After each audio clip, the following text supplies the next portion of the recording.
Appeal it.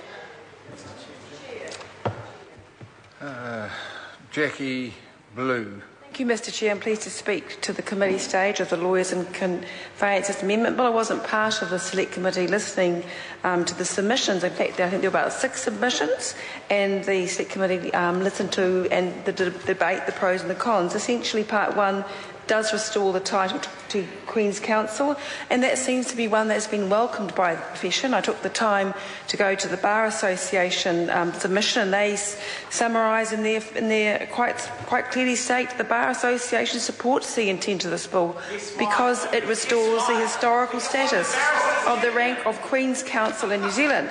And the interesting thing is the New Zealand Law Society did make the comment that the changes were largely policy-based in that the reverting back to the senior counsel had been policy-based and ideological and not in response to any call for pressing change.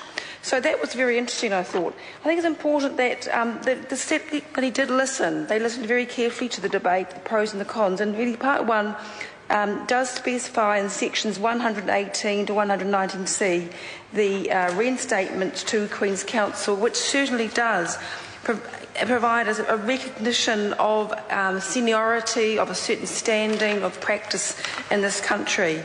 And it also allows for independence of that practitioner.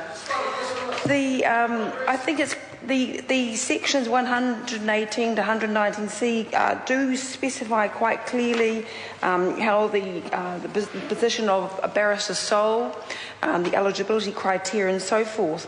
I think this is not a retrograde step. This is one which is going to restore the profession's standing in the eyes of the public, and that can only be a good thing. Thank you, Mr Chair.